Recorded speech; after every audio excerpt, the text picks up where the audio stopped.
Hey there, biz leaders.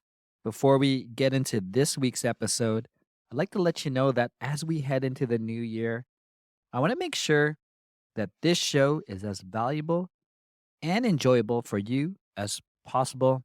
And in order to do that, I would greatly appreciate if you could take a few moments to fill out this year's audience listeners survey. Your feedback will help me improve the show and make it even better in the coming year. For those who fill out the survey, you will have the option to put yourself into a draw for a $25 Amazon gift card. So to access the survey, simply go to thebusinessleadership.com/survey 2022 or slide into the show notes below. Thank you so much in advance for your participation and support. It's important to understand that everyone is building a brand, whether they're doing it intentionally or not.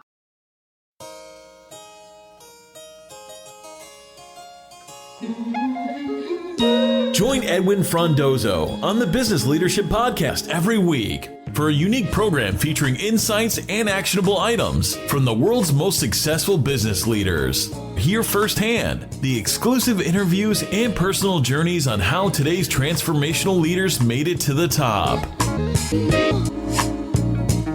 Good morning, good afternoon, or good evening, wherever you're checking this out. Thank you for joining me on another episode of the Business Leadership Podcast. I am your host, Edwin Frondozo.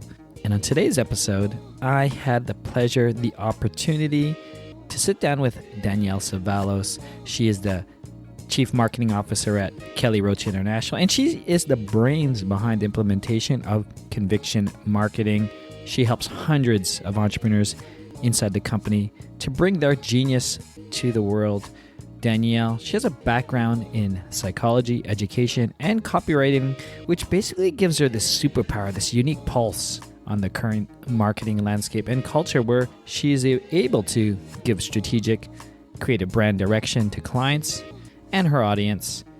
In this episode, you will hear why you need to always be building your brand, whether you do it intentionally or not. Hear us talk about how everyone has different comfort levels on what to share on social media, and some strategies on coming up with your North Star, because sometimes it's different than the North Star of your company. This episode is brought to you by Slingshot Communications, the business leader's preferred cloud phone service. Without further ado, here we go. Welcome to the Business Leadership Podcast, Danielle. Thanks for having me. I'm excited to be here. Oh, I'm super excited. I'm super excited to really have some conversations. I'm not gonna preface it, but Danielle, actually, can you just share with our listeners something about yourself, who you are, what you do when you're not, I guess, leading, growing, or advising business leaders? Yeah, so I am the CMO of a company called Kelly Roach International. We have two kind of legs of it right now. We do business coaching and consulting for entrepreneurs who are, over 6 and 7 figures in their business, looking to scale really large style companies, mostly with using, the online world as their place to play. But then we also have a marketing agency that does done-for-you services for founders who created multiple businesses, and we help them build their personal brands. And then we work with some luxury brands like apartment complexes and hotels and things like that. So that's what I do for my day job. And what do I do when I'm not doing those things? I like going to Starbucks, drinking coffee, watching some reality TV, hanging out by the pool, that kind of fun stuff. So that's amazing. Well, yeah, this is a pleasure. And I love this conversation. We're going to be doing this because there's a lot that even on my personal brand, I'm just keen to learn some new stuff and also share it with you. But Danielle, why don't we start off with, we talk about brand building. It's out there in social media. Everyone talks about it. And what do you say to people when they're like, Danielle, they tell me to be myself. And what is the challenge? Is it true? What are the challenges of being yourself? Maybe anything you want to share in terms of the components, or for those listening that's just starting on that journey. Like, where would you start? It's a huge umbrella. Yeah, I have so many thoughts. So first, I think it's really important to understand why you're building your personal brand. Actually, let's back it up a step further. It's important to understand that everyone is building a brand, whether they're doing it intentionally or not.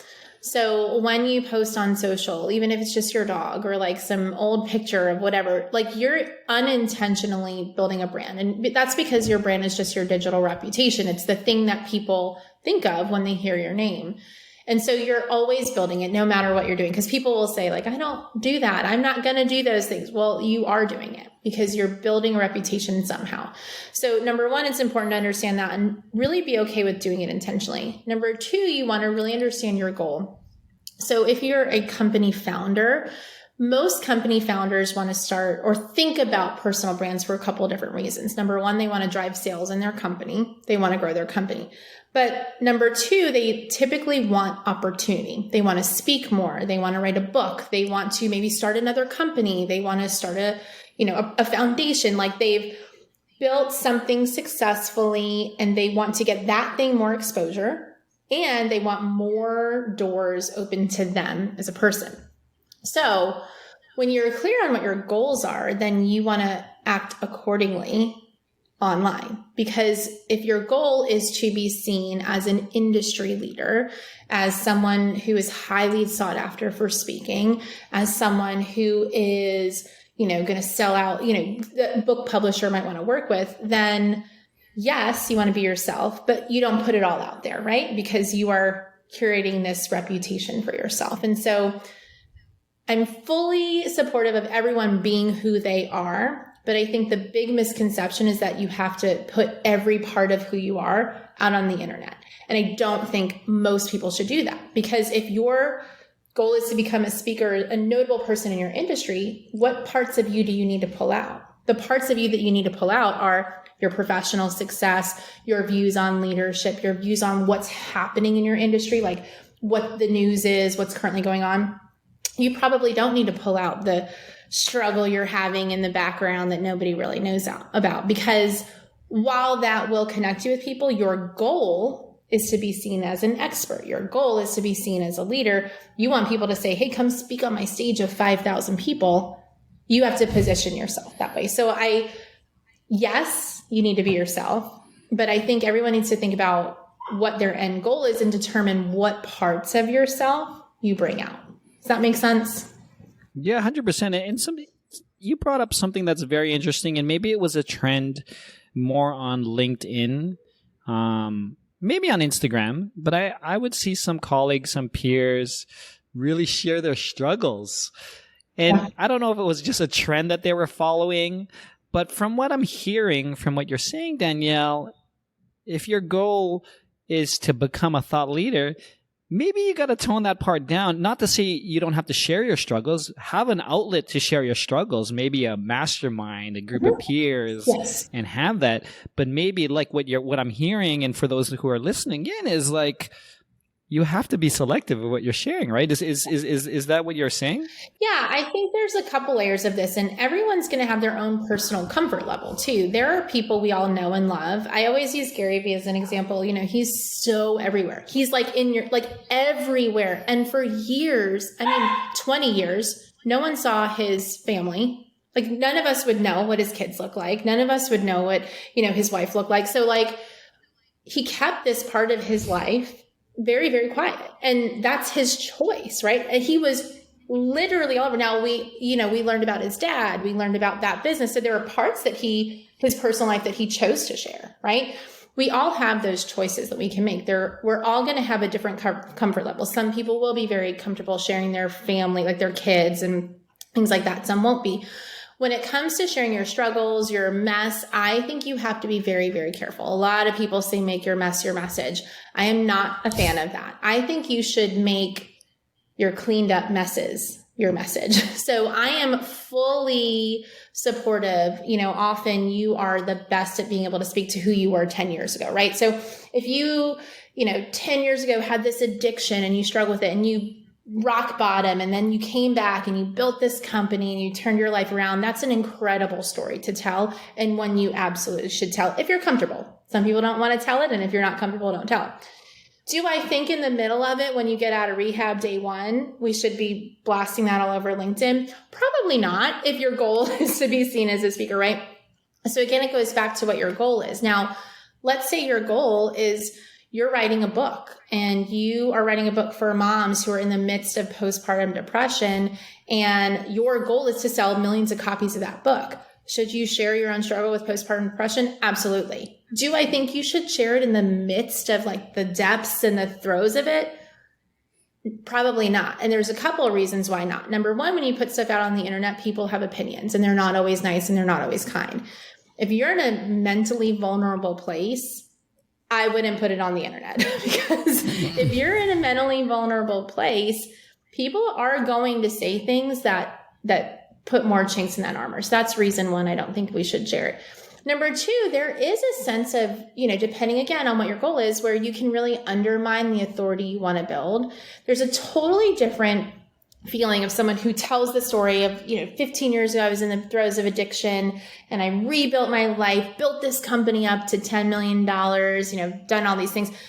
That's like the side of the story where you're like, dang, like this person like really overcame, they really built something, they really grew.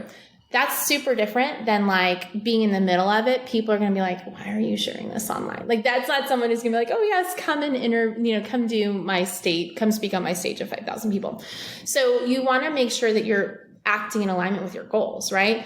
Those stories are fantastic when you are on the other side of them. And you're probably in a much better place to tell them too, because 15 years removed from that, you can kind of handle people talking trash about it. In the middle of it, you probably can't. So I think it's really important to stay honest with who you are, to share the parts you're comfortable with, but to remember that maybe there should be a little wait time. Maybe you need a little lag time between like you're in the middle of it versus you're on the other side of it.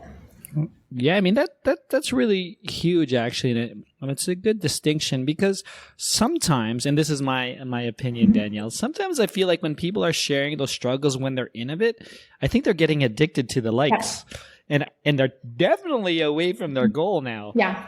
Yeah. And it's really important. I think we have to, and again, everyone is different in their comfort level. So, if that's really what you need, great. For me, like, sure, there are things I share with people in my real life. Like, and I have friends from the internet who are in my real life, but these are things that I'm going to sit across the table and talk with someone about. I'm going to sit in the living room and talk with someone about. Have a glass of wine. Yes, have a glass of wine. I want someone who knows me as a person and knows that what I'm telling them, what I'm showing them is 1/10 of who I am, 1/100th of who I am, and has context. People on the internet don't have that. They only have what you show them. And so if what you're showing them is that, it is a very false sense of whatever you're getting. So if it's likes or comments, that's super shallow. That's super superficial, because they don't really know you. And one day you're going to say something they don't like, and they will turn on you like that. And so you have to remember that, like, you curate what people see. And I'm very against curating things that are dishonest. Like, if you don't have a jet, like, don't go buy one and stand in front of it. Like, if you're not really living a lifestyle, then don't act like you are. So I want to be clear that you should be honest with who you are. I just think you should be careful about the parts of you that you share with the world and people who have no context of who you are outside of what you show them. Yeah, I mean, to that point, do you have any tips? I mean, even for those who are maybe have already done the work and they understand their goals, and this might be a little difficult, so we could put a use case around it, but for those that are looking to generate that compelling content that will elevate their message, elevate their story, build that personal brand, where do you think they should start? And let's say it's a B2B type brand or a founder that we're talking about.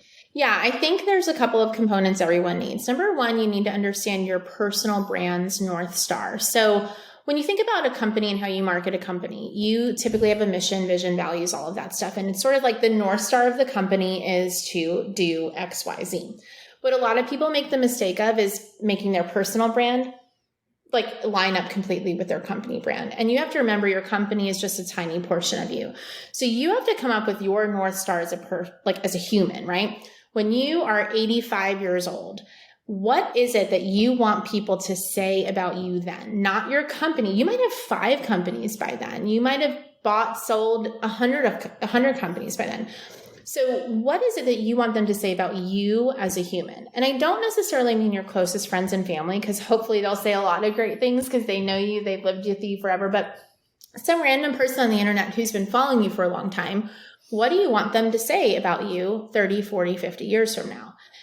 That's the place you have to start. You need to start with, what do you want to be known for? Then you want to think about, okay, what are all the things that make that up? Like, what are the things that I'm passionate about that I can talk about? So I'm in marketing, but I started my career in education and I was really passionate about it. I have so many beliefs about it. Like, it's something I talk about and it really fits in with my North Star. And so what you want to think about is there's always going to be a piece of you that's probably going to talk about whatever your business is, right? If you're in tech, you're probably going to talk about tech stuff. You want to be a speaker in the tech field, you're going to need to talk about tech stuff. I talk about marketing stuff all the time. I talk about personal branding stuff all the time. But I also might talk about education and what I think about it.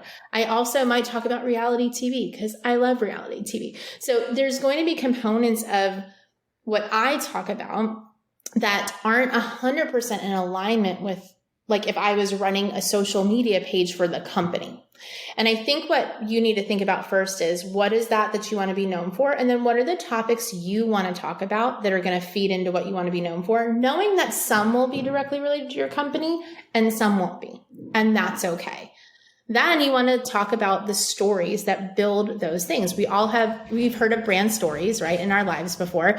So when you are telling a company's brand story, you have why the product was invented, who they serve. Like, there's all these stories around the brand. What are your personal stories? What are the stories that make you?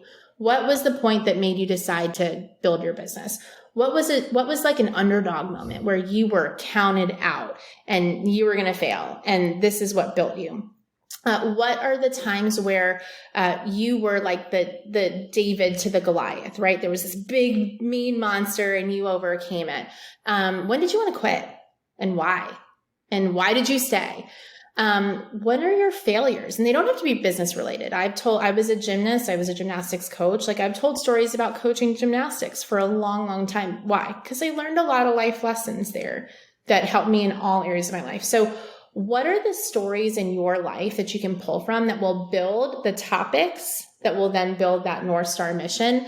If you can do that over and over again, people will come to know you as more than just that tech guy founder. Right? They'll come to know you as, oh, so-and-so, he has this tech company, but he also does this, this, this, and this, which opens more doors, gets you on more stages, gets you on more podcasts, gets you, connected with foundations. It gets you all the things that you want to do. Hey there, biz leaders. Hope you're enjoying this episode. Before we get back, I'd like to let you know that as we head into the new year, I want to make sure that this show is as valuable and enjoyable for you as possible. And in order to do that, I would greatly appreciate if you could take a few moments to fill out this year's audience listeners survey. Your feedback will help me improve the show and make it even better in the coming year. For those who do take the time to fill out the survey, as a quick thank you, there will be an option to put yourself into a draw for a $25 Amazon gift card. I got 5 of these to give out. So to access the survey, simply go to thebusinessleadership.com/survey2022 or slide into the show notes below. Thank you so much in advance for your participation and support. And it'll drive sales for that thing you just built. So, well, exactly. And I guess from your experience, and there's 2 points to this as well, is building your personal brand as the founder separate to the business will not only grow their business, right? but it will grow their brand outside of their business, right? And that's sort of a mindset shift, right? Because a lot of founders, they're connected to their business brand, or they feel like the connection is there. And if they go outside of this, and this is something that I talk about with a lot of SaaS founders or coaches who want, not coaches, entrepreneurs who want the podcast, but I say, are you building the podcast for the business, or are you a founder of that have many other things, right? Like it's almost something that I kind of like allude to exactly. And this is why we talk about the same thing. And I was excited to talk to you about, so it reflects that. And so what's the mindset shift that they have to go through to really maybe separate that? Because maybe they've been in the trenches for so long and they identify still to that brand. Like, how do you navigate that? There's a couple things you need to keep in mind. Number one, you are there now. If you're truly entrepreneurial, you will not always be there. And you will want to do something else one day.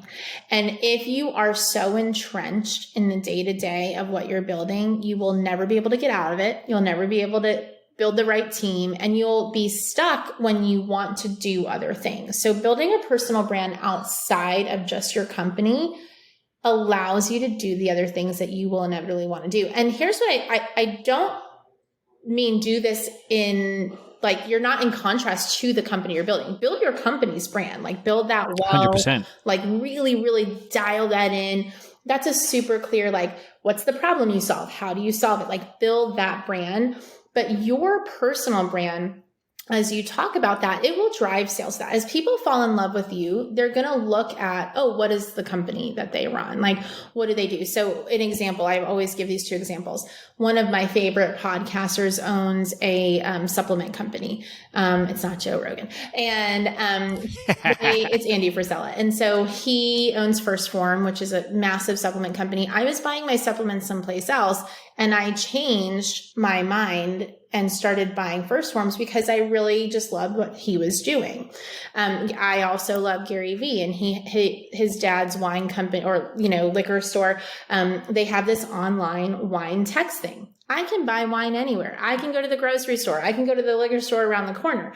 I buy them from him because I value the brand that he's built, all the learning that I've had from like marketing, stuff there. I just love him. So I'm like, oh, he's going to text me on my phone, and all I have to do is press a couple buttons and I can buy the wine from there. I'm going to buy the wine from there. So I think people think if I build my personal brand, I'm not building my company brand. Number one, you have to do both. Number two, your personal brand, when you do it right, people will love you and they'll want to support you. And they will say, okay, I have to buy wine. I love this person. I'm going to go buy it from that person. It's just going to naturally build your sales without you having to say, like, buy my stuff. So that's number one. Number two, you really have to assess, is what I'm building right now the only thing I'm ever going to want to build? Is it truly the only thing I'm ever going to build in my life? If it is, then I guess you could kind of just build that and be in the background and not worry about it. But if you ever want to be a speaker, be an author, you want to start a foundation, you want to start another business, you want to sell this business, you need to have a brand that connects people to you. Because what happens when you sell that? Gary Vee is a great example. He built the direct-to-consumer wine company and sold it. Guess what? People still follow him now and buy other stuff. They buy NFTs from him. They buy other things from him because they're connected to him. They're not connected to this brand. So you have to assess, what are your goals? And if your goal is to never do anything but the company you're doing right now, and you don't really want to get out there and speak and write and do these other things, okay, don't build a personal brand. If your goal is to do something else, you have to connect people to you as a human so that whatever you start in the future, why do you think the Jenners and the Kardashians are who they are? They could literally come up with like a glass cleaner and everyone would buy it. Why? Because of the brand they've built as people. So we have to think through, like, what's your goal? Are you going to stay where you are, or do you want to do other things? Yeah, no, 100%. And as we think about Just a quick question, and I know this might be a super loaded one. And what have you seen in terms of the different platforms that could create the personal brand? Let's say of a B2B tech founder, where would you recommend them starting? Would it be maybe just a blog? Could it be a podcast like I talked about, a YouTube channel? Or is this back to what are you comfortable doing? Yeah, I mean, I definitely preferences just based on like ease of algorithm, where you are. So for a B2B tech founder, LinkedIn and TikTok, I know everyone thinks TikTok's for 15-year-olds. It's not for 15-year-olds. LinkedIn and TikTok are really the places where you're going to be able to grow quickest. I love LinkedIn because it rewards conversation, not just content drops, like just posting and running. Like when you start conversations there, you can actually build your brand by just entering in conversations that are already happening. So I love that on LinkedIn. And obviously B2B, that's where a lot of your opportunities are. That's also where a lot of opportunities are for speaking and for, podcast guesting and things like that. So I think that's really valuable. TikTok, I think, is valuable because I think everyone should have some sort of video platform because it allows people to connect with you in a deeper way. Bethany Frankel has done this so well on TikTok. Like she just talks about random stuff whenever she wants. Sometimes business, sometimes she does makeup reviews, like the cheap version versus the expensive version. Sometimes she'll talk about like kind of current affairs and what's going on. When you do use a video platform, whether it is like a YouTube or a TikTok, it allows people to connect with you on a deeper level. So I really think it's critical to have some video platform, and YouTube's a lot harder to learn than TikTok. So I think TikTok is a good place to start. I love a podcast, having your own podcast. I think if you're someone whose goal is really to become a thought leader in your industry, it's really to make connections and it's really to like get speaking opportunities, then a podcast is really, really valuable. And the reason it's valuable is if you want to be a thought leader, you have to have original thoughts and people have to hear them. And one of the best ways to do that is through a podcast. And so that's number one. Number two, if you're someone who has guests on your show, it's a fantastic way to like meet the people you want to meet, right? Like it's a great way to network. So I think it's super, super valuable to do that. I think everyone, a blog is okay. If writing is a strength of yours, don't do it if it's not. If it's a strength of yours, it's great. Having something that you own, like a blog, is really valuable because it is yours, right? So TikTok can be taken away. LinkedIn can be taken away. Your podcast probably won't be, like that's something you own, but you're not like gathering any info with that, where like with a blog you are. So those are where I'd start. If you really are a glutton for punishment, head on over to Instagram and Facebook and try to grow stuff there. I think it's sometimes more effort than it's worth. For us, in our agency, we use those as secondary platforms for clients. So we build on LinkedIn and TikTok and then repurpose content on those just to have a presence in other places. But yeah, I think you have to assess, do you like talking? Do you like video? Do you like writing? If you are someone who's not opposed to video, I really feel like you can't build a better connection anywhere else than on video. So TikTok's where I'd start with that. Amazing. I just have one question, and it's something that comes up in my world, and you didn't mention it. Oh. What are your thoughts about Twitter still? Yeah, I think Twitter's a great platform. I think you have to be careful. I think people can get they can really lose judgment on things like Twitter. So I actually think it's fantastic if you can keep a cool head and you can enter into conversations wisely. I think it's a great tool. You also have to be great at putting lots of thoughts into a small amount of space, right? So remember, when I talk to you on this interview, you have so much context, right? Now you can pull 2 lines out of that and make it sound like something else. But if someone listens to the whole interview, they're going to have the full context. Well, Twitter is those 2 lines that you pull out. So you need to make sure that if you're building a brand on Twitter, that you're doing it in a holistic, comprehensive way that gives people context of who you are. If you can do that, I think it's a fantastic platform. It's a great way to, again, build connections. If you want to PR stuff, a lot of journalists are still on Twitter. That's where they find people. So that's actually a great place for that. You just have to be smart. You can't be crazy. You can't just respond. You can't just get in there and just say whatever. You have to really think about what you're saying. Yeah, 100%. I appreciate it. I love these conversations about personal branding, and it's also a little selfish too, because I'm also always continually upgrading the personal brand that I put out there, and that's something I'm sure Danielle, we talk, and people who are listening, like, oh, this is all I have to do. But can you share how often you're revisiting someone's personal brand to ensure that you're pivoting it and making it closer to where they want to go? Yeah. So number one, I think you have to understand that your presence online and building your brand is a critical driver in your business. Building a personal brand is not all I do. I run 3 divisions of our company that's over 8 figures in revenue in a year with several hundred clients. This is I can spend about 15 minutes a day on this. So, and I don't have anyone doing it for me. Like, I'm doing it. So you have to understand the reason I do it is a couple of reasons. Number one, it drives sales. I literally made a post yesterday, made a $3,000 sale in 20 minutes. Why? Because for years I've been building a personal brand. I've done that and made a $25,000 sale in 2 hours. So you need to understand that it's not taking away from your core responsibilities. It will drive them if you're doing them well. That being said, you need to decide, is this something you're going to build yourself, or is it something you're going to invest in, right? So you're either going to invest your time or money. Everything we do, we're making a decision to either invest our own time or our own money. So if you're like, hey, I need a personal brand, but I don't know that I can do it, then hire someone either internally on your team or an agency to help you.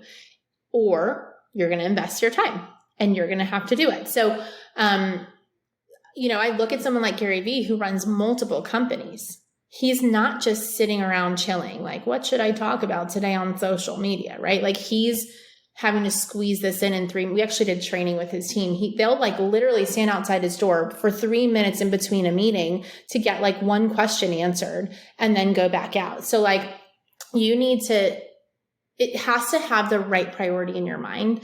And then when it does, you'll make the time for it. And then you have to decide whether you're going to get help and support to keep it running, like to keep the machine of it running. I do think consistency and frequency matter. I think if you really want to build something, you got to show up every day, and you got to show up with a high quality content consistently over time. You don't just like post 3 things and people love you. Like, you have to build this over time. So it's an investment, and it's not one like ads where like, you put money in, a sale comes through. It's like this an immediate response of like, I put it in, I make the money. But long term, the value of this, it will 10x, 20x, whatever you can do in sales, not just for your one company, for anything you do moving forward. So you have to have that mindset as you're building. Yeah, no, that's great. I love that, and I think, and just a point before I go to my next, the next thought is for those listening. It's not a quick hit, like you said. It's something that when you put the time in, and maybe you're waiting for that first deal that you close because you shared something, or that it came, and like what you're saying, Danielle, like, I spent 15 minutes, I made $3,000. Like, someone is listening to that right now is like, oh, wow. I wonder how long that took. Right? Like, so the question and whatever, the self-talk or whatnot, or should I invest in this? It's not only realize, you got to believe that it's there. Yeah. And then when you realize it, you're like, oh, this is amazing. Yeah. This is great. And I don't want to make that seem simpler than what it was. I've had a brand online for 5 or 6 years, and I didn't go into it selling anything. And so now I am at a point where I've built an audience. I've served a lot. I've given a lot. I can make a post and get a sale from it, right? Like, it was literally one of those like blue backgrounds on Facebook. It wasn't even like a well thought out, it was like nothing. Yeah. But that took time. That took time to build, right? You look at someone like a Gary Vee who, like, he comes out with a sneaker collab and he posts about it twice and it sells out. Well, that's amazing. But it's because for like 10 years, 15 years, he showed up every day. He does 100 pieces of content a day. Now, whenever he says, here's a thing to buy, everyone's like, oh my gosh, let me go buy it. You can't just do that like tomorrow. You have to be able to build over time without that expectation. And then when it's time to make an ask, you make an ask. So you deposit, you deposit, you deposit, you deposit, you deposit. When you ask for a withdrawal, nobody's mad about it because you've deposited so much. Yeah. You know what came to mind right now, Danielle, and I don't know if you follow him, but just recently I've been following DJ Khaled a lot, and he's such a super billionaire entertainer, works with everyone, but he's been recently sharing photos of him in the 90s. He's like hustling and doing whatever he needs to do, because people sometimes maybe who just came across him now don't like, how does this guy become a billionaire? He's just a DJ. But like, he's been building his brand for years, putting out hits, working with the greatest. And like, he's reminding people, like you said, he's been giving back and he's been working. And I know Gary Vee does this as well. That's why he always brings back the wine library, and he brings back like going to the garage sales, right? Or the yard sales, and making money, making 10 times on a garage sale move, right? So I think that's also part of building your brand, right? And all of us, especially if you build a company that's really successful, you have a story like that where you hustled. No, I don't buy this, I just woke up yesterday and made $1 million. That's all a lie, y'all. They didn't just wake up yesterday. Actually, even the people who are like, I make $1 million on Instagram every year, they might, but they built their account 10 years ago. And so That's today, right. Yes, the audience they built has done that. I think you have to understand the cost analysis of what it takes to really build something successful.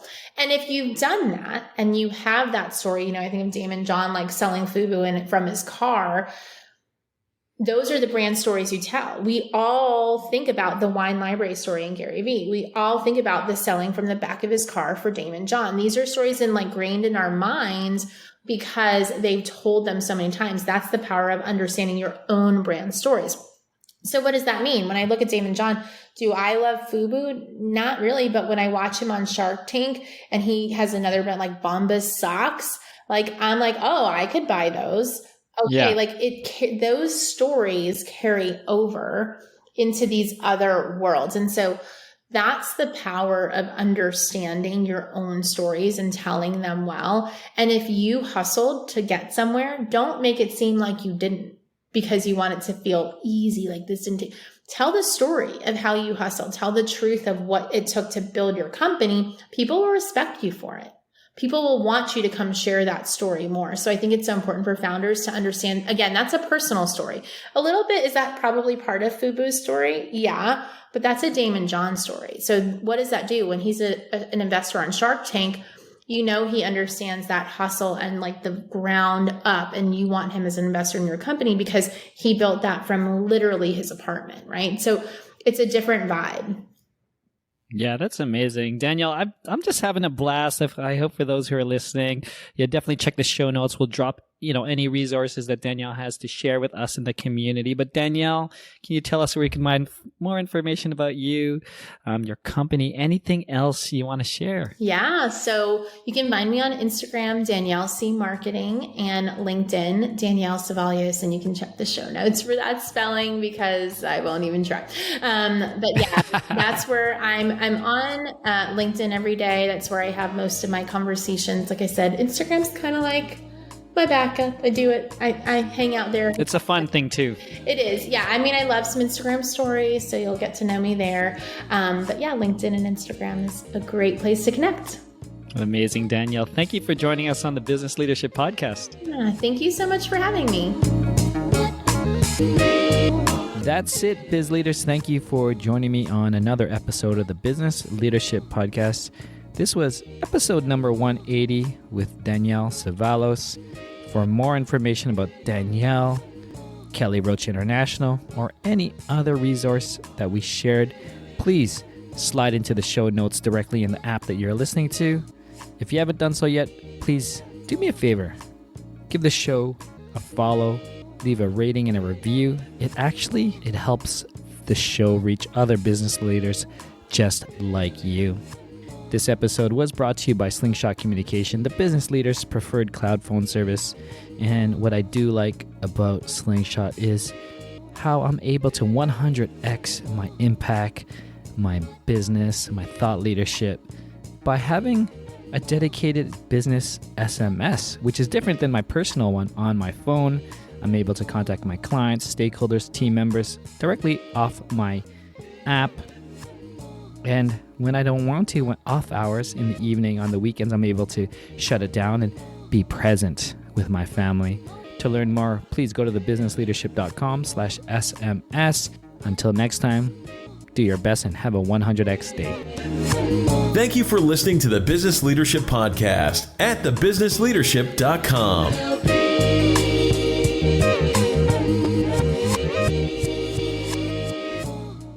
Hey there, biz leaders. Thank you again for taking the time to listen to this episode. I hope you enjoyed it as much as I did. I want to hear from you. I'd like to make this show as valuable and enjoyable for you as possible. And in order to do that, I would greatly appreciate if you could take a few moments to fill out this year's audience listeners survey. Your feedback will help me improve the show and make it even better in the coming year. For those who do take the time to fill out the survey, as a quick thank you, there will be an option to put yourself into a draw for a $25 Amazon gift card. I got 5 of these to give out. So to access the survey, simply go to thebusinessleadership.com/survey2022 or slide into the show notes below. Thank you so much in advance for your participation and support.